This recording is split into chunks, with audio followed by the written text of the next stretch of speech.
Example 7. Wow. Usually stats questions are a bit long, so you're just going to make sense of it. Now let's see. On average, 1 in 80 cars travel exceeding 125, and 1 in 10 cars travel at a speed less than 40. So you are supposed to find the mean and standard deviation of this distribution. Now it's a 4-mark question. This one later, this one we solve later. We just solve this one first, mean and standard deviation. Now let x be the speed of a randomly chosen car, then the mean is mu, the sigma is, the variance is sigma squared. So we let it be, because we don't know, so we just let it be mu and sigma. Okay, this one is deduced from the question. How? On average, 1 in 80 cars. 1 in 80 cars, that means the probability that you get x greater than 125 is 1 over 80. Does this make sense? Deduced from the question. I convert it to lower bound. Why? I think you all know why, because later on when you use inverse norm, you need to enter the lower bound area. So convert it to lower bound. And x less than 40, the probability is 1 over 10, because 1 in 10 cars. So once you write this out properly, actually the rest is mathematical. It's not difficult at all. I say one more time, the reason why you convert this is because you convert this to this because you want to use inverse norm. Or you want to use inverse norm. That's why you convert it to a lower bound area. So, but you see, you don't know mu, you don't know sigma. Now how do we solve this? The only way to solve it is you standardize. That means you minus both sides of the inequality by mu and then divide by sigma. So what would we do? You would probability x minus mu over sigma from here to here, smaller or equals to 125 minus mu over sigma is equals to 79 over 80.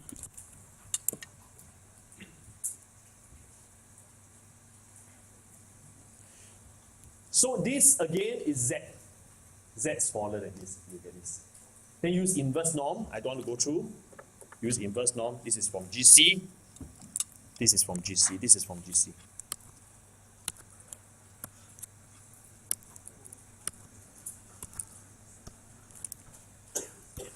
Use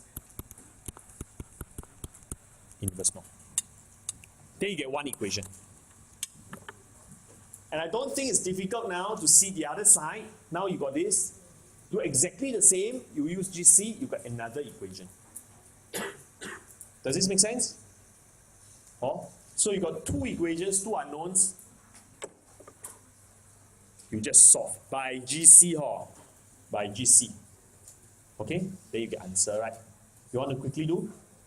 Can I quickly do lah? Oh, okay. By GC, by GC, can we quickly solve this too? Come. Time. Okay, let's see. Stopwatch, got stopwatch. Timer.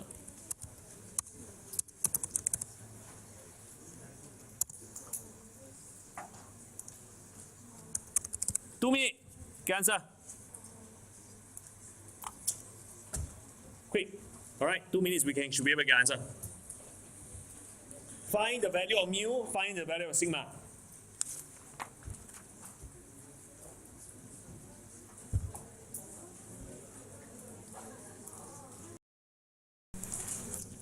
By GC, if you use your GC, you will get these two answers. Mu is 70.9, sigma is 24.1.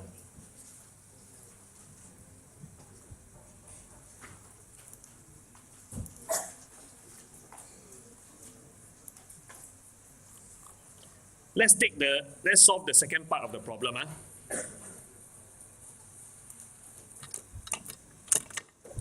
a random sample of 10 cars are to be taken. Find the probability that at least 7 will be traveling at a speed in excess of 40. So you think about it, you have 10, you want at least 7 to satisfy a certain criteria. I will let W be the number of cars that are traveling at a speed left in excess of 40 out of 10 cars. I need all of us to think. Oh, the timer. Alamak. Go. Okay. Look, 10 cars. You want to count the number of successes out of 10 trials. The success is defined by traveling at a speed in excess of 40. You want to count, you want at least 7 successes. What distribution is W? You're also lost. Binomial. You hear binomial? Yes? W is the number of successes. Why this thing always...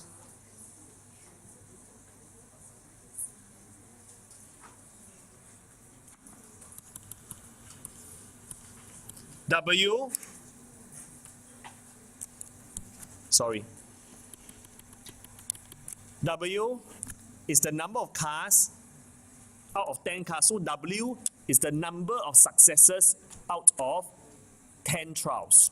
So W must be a binomial distribution with n equals to 10. Correct? First time, second time, third time, fourth time. 10 cars out of 10. There is a constant probability of success. What is the probability of success? You want bigger than 40. Now read the question.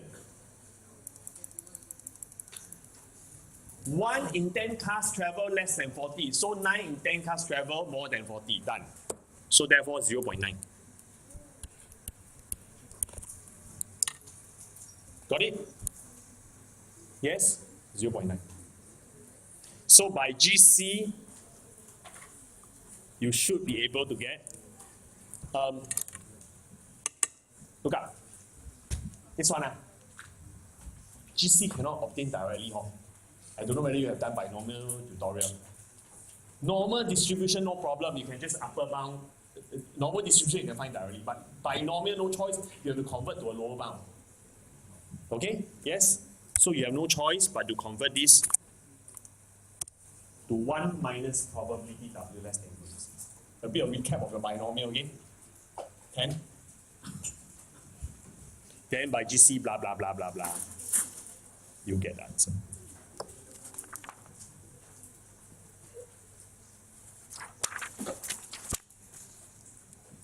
Alright? Example 8.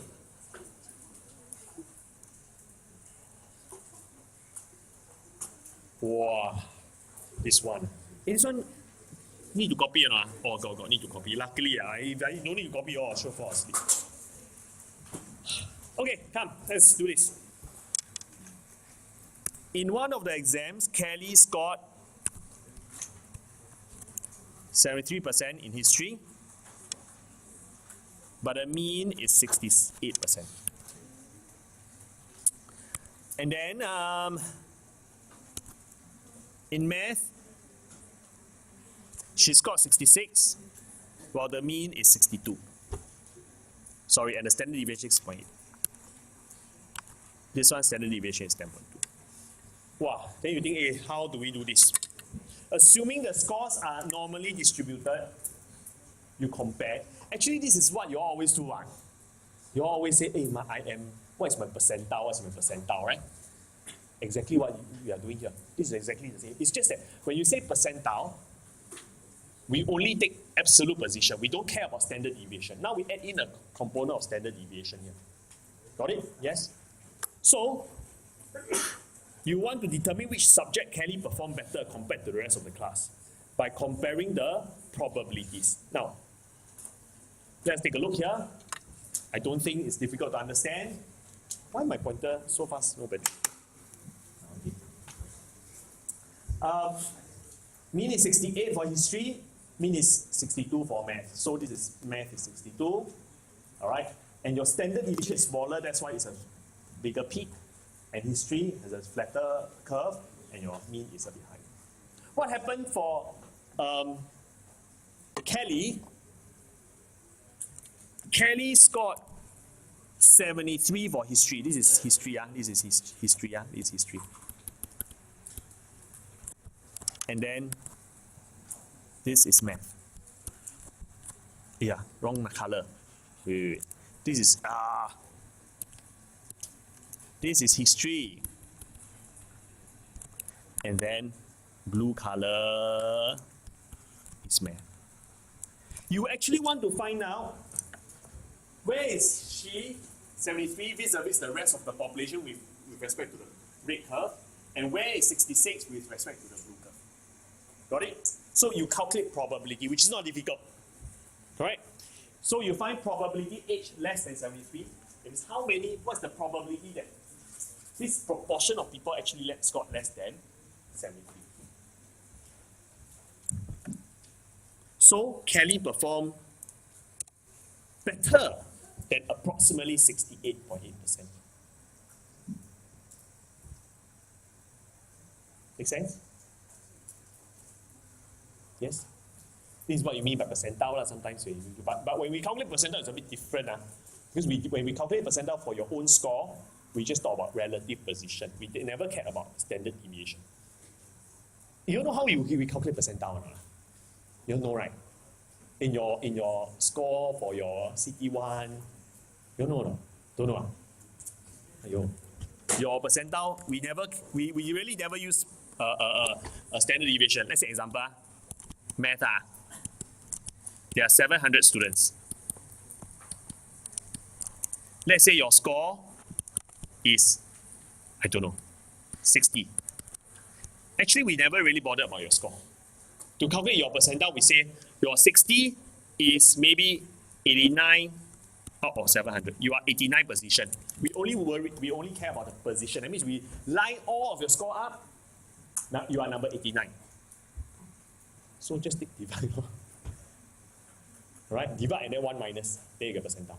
The higher it is, the better it is. So we took your percentile is actually 700 minus 89 over 700 times 100%. That's your percentile. That's how you calculate. So, but this case, this is a bit different. This is because assuming a certain standard deviation, you got a certain percentile. It's different, quite different. You got it? Yes? Now, doing the same for math, I think it's not difficult to say that Kelly performed better than 72.2%.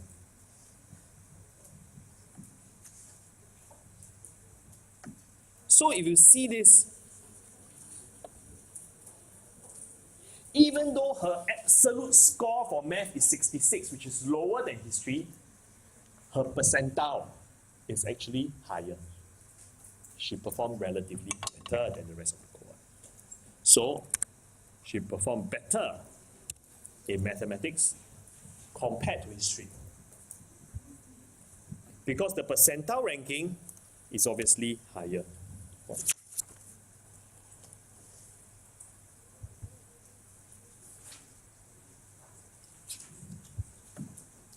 Can?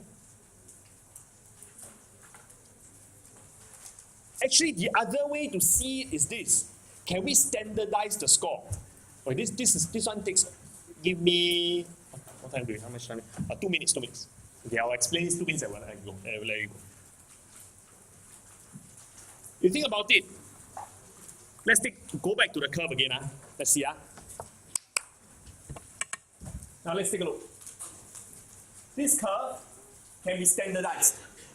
Correct? Because let's say the red curve, mean is 68, standard deviation 10.2. I can standardize the curve. In the same way, I can standardize this score 73. 73 minus 68 divided by 10.2, I will get a standardized score. Got it?